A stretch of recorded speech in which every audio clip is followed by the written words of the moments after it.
Hello guys, welcome and welcome back to our channel. On 28th May 2026 जब सारी मुस्लिम communities बकरा ईद को celebrate कर रही थी और सारे हिंदूज अपनी छुट्टियों को एंजॉय कर रहे थे, तब गाजियाबाद के खोड़ा एरिया में कुछ और ही चल रहा था। एक 17 साल का स्टूडेंट, एक नॉर्मल दिन, एक फोन कॉल और उस बच्चे की पूरी जिंदगी खत्म। गाजियाबाद में हुआ सूर्य चौहान मर्डर केस सिर्फ एक केस नहीं बल्कि एक ऐसा केस बन गया जिसने पूरे यूपी में गुस्सा, प्रोटेस्ट और पॉलिटिकल डिबेट को जन्म दिया। तो सबसे पहले हम सूर्य चौहान के बारे में जान लेते हैं। वो एक 17 साल का स्टूडेंट था जो 10वीं पास करके अभी 11वीं में आया था और उसकी फैमिली में उसकी माँ, बीमार भाई और एक बहन थी जिसकी शादी हो चुकी थी और उसके पापा कई साल पहले इस दुनिया को छोड़ के जा चुके थे। वो लोग फाइनेंशियली बहुत सफ़र कर रहे थे। उसकी मम्मी 7 से 8 हज़ार रुपये की जॉब करती थी।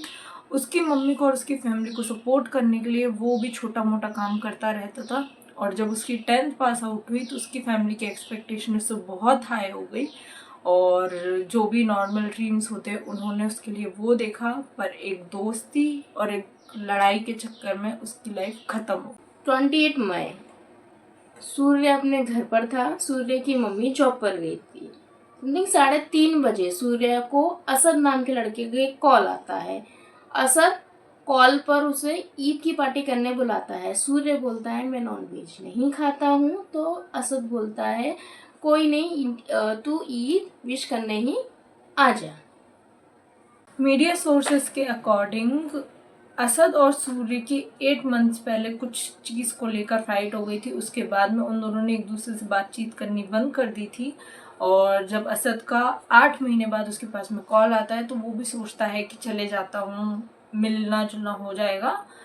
इन सब के लिए वो भी चला जाता है अपने 2 दोस्तों को लेकर और वहीं पर असद अपने 5 या 7 दोस्तों को लेकर आता है। अब 5 है या 7 है क्लियर नहीं है क्योंकि जो वीडियो वायरल हो रही है उसमें 7 जने मे बी 2 सूर्य के साइड के होंगे और बाकी असद के साइड के होंगे, तो 5 है या 7 ये अभी तक क्लियर नहीं। तो जब सूर्य असद और असद के दोस्त से मिला तब नॉर्मली हाय हेलो हुई। तब असद ने सूर्य से कहा क्या तूने कभी बकरा हलाल होते हुए देखा है? असद ने कहा नहीं, हमारे यहाँ नहीं होता। तब असद बोलता है सूर्य से चल मैं तेरे को दिखाता हूँ। उसके बाद में असद और सूर्य गले में हाथ डालकर चले गए तो उसके दोस्तों को लगा कि नॉर्मली बातचीत हो रही है उन दोनों के बीच में, तो वो लोग उनके पीछे पीछे आने लग गए। पर उसके बाद में अचानक से दोनों के बीच में लड़ाई होने लग गई और दोनों की लड़ाई इतनी ज़्यादा बढ़ गई कि हाथ पैर भी चलने लग गए। उसके बाद में सूर्य के दोस्त और असद के दोस्त उन दोनों को छुड़ाने की कोशिश कर रहे थे। तभी असद ने सूर्य पर 6 से 7 बार चाकू से वार किया। वार करने के बाद असद और असद के दोस्त वहां से भाग गए। चाकू लगने के बाद भी 200 मीटर तक सूर्य ने भागने की कोशिश करी। सारा शोर सुनकर आस पड़ोस के लोग बाहर आए, पर तब तक असद और उसके दोस्त वहां से भाग चुके थे।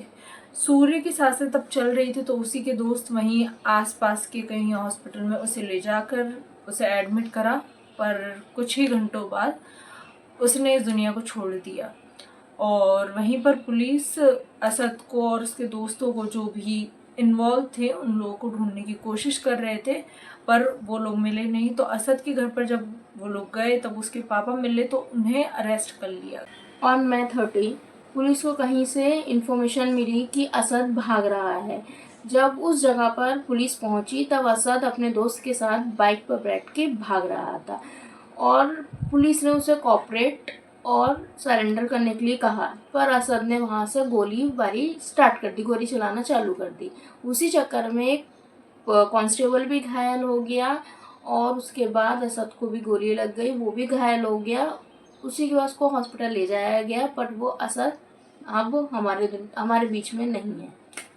और May 30 के पहले तक सूर्य की डेड बॉडी उसकी फैमिली को दे दी गई है और उसकी फैमिली अभी तक सेटिस्फाई नहीं हुए हैं। उन लोगों की अभी भी डिमांड यही है कि सूर्य को जिन लोगों ने भी मारा है, जो भी लोग इन्वॉल्व हैं, उन सबको फांसी की सज़ा दी जाए और उनके घर में बुलडोज़र चला जाए जिससे उसे इंसाफ मिल सके।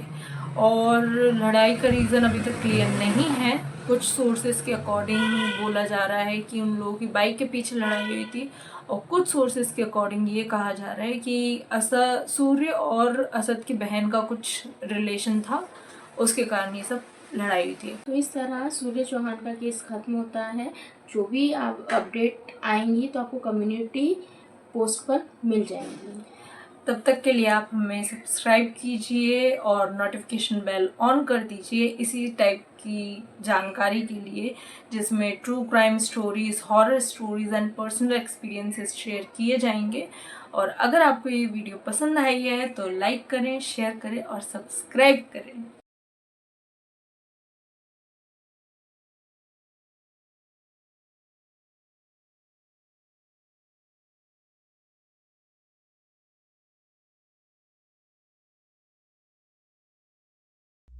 देखो भाई, रात के बज रहे 11:22।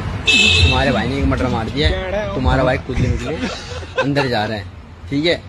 एक बार भाई प्यार देना है, ओके कर दो, दोबारा नहीं। हाँ, पहचाना मुझे? सारे भाइयों को लव यू, तुम्हारे बड़े भाइयों को भी लव यू। तुम्हारे चक्कर में तो भाइयों के ऊपर मैं कुछ भी कर सकता हूँ।